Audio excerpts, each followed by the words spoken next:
Titan submersible की डबरी मिल गई है, यानी टाइटन का लैंडिंग फ्रेम और बैक कवर मिल गया है।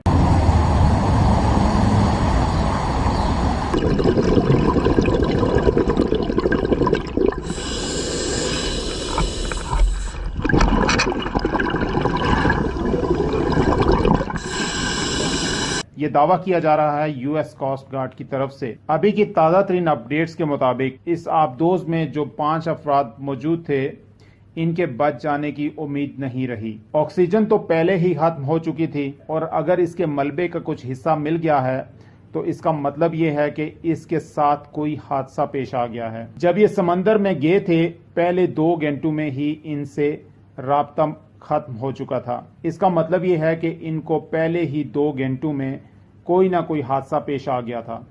इसके लैंडिंग कवर और बैक कवर का मिल जाना, ये स्काई न्यूज़ ने भी दावा किया है।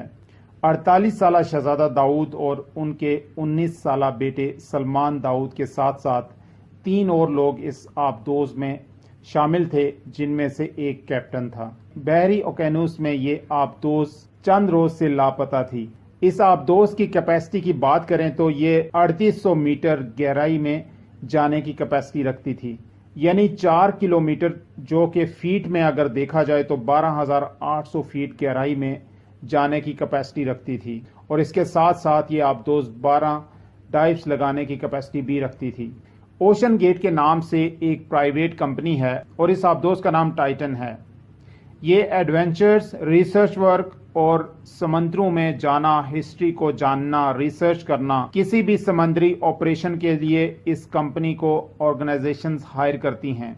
ये आबदोज 2021 और 2022 में भी इस एडवेंचर के लिए गई थी और खैरियत से वापस आ गई थी, लेकिन अब जब 2023 में गई, अभी तक वापसी के कोई आसार नजर नहीं आते। इस आबदोज के पास ऑक्सीजन सिर्फ और सिर्फ 3 से 4 दिन के लिए होता है। मीडिया पे हाइप की वजह से दूसरे मुल्कों की डाइवर्स कंपनीज इसमें मदद कर रही हैं, जिसमें इंग्लैंड और कनाडा सरफहरिस्त हैं। इसके साथ साथ अगर लेटेस्ट अपडेट की बात करें तो ये भी दावा किया जा रहा है कि समंदर की एक खास तह तक जाने पे हर 30 मिनट के बाद कुछ साउंड्स आती हैं जो कि सिग्नल मिलने की सूरत में जनरेट होती हैं। इसका मतलब ये लिया जा रहा है कि गुमशुदा आबदोज कहीं आसपास ही है, जिसकी वजह से सिग्नल की सूरत में साउंड वेव्स जनरेट हो रही हैं। अगर ऐसी सिचुएशन है तो इसमें बचने की सिर्फ 2 सूरतें नजर आती हैं। माहिरीन के मुताबिक अगर ये आबदोज अपना एक्स्ट्रा लोड समंदर में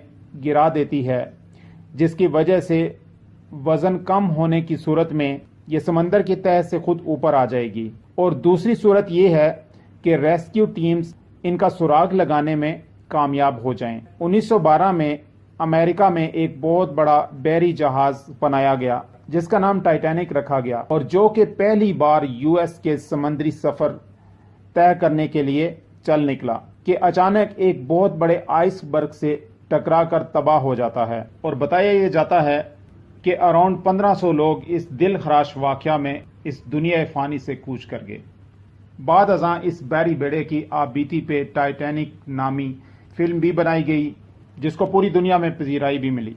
ये हादसा इतना दिल खराश था, ये बहरी बेड़ा इतना बड़ा था कि आज भी इसका मलबा तह समंदर में पड़ा हुआ है और लोग पैसा लगा के इसको देखने जाते हैं। और बताया ये जाता है कि इसी सिलसिले में ये लोग भी गए थे। और यहाँ पे ये जानना भी ज़रूरी है कि शहजादा दाऊद पाकिस्तान की अमीर तरीन फैमिली में से हैं, जो अरसा दराज से बरतानिया में मुकीम हैं। ये एक मशहूर एंग्रो ग्रुप ऑफ कंपनीज के वाइस चेयरमैन भी हैं। शहजादा दाऊद खला, साइंस और हिस्ट्री को जानने में बहुत इंटरेस्ट रखते थे। बज़ाहिर इस शौक के मद्देनज़र ये अपने बेटे के हमरा टाइटैनिक के मलबा को देखने चंद रोज पहले इस सफर पे निकले थे, और इस सफर पे जाने के लिए इन्होंने अराउंड 30 करोड़ रुपए लगाए थे। नाज़रीन, इस दिल खराश वाक़या के मजीद अपडेट्स के लिए हमारे चैनल को सब्सक्राइब कर लीजिएगा।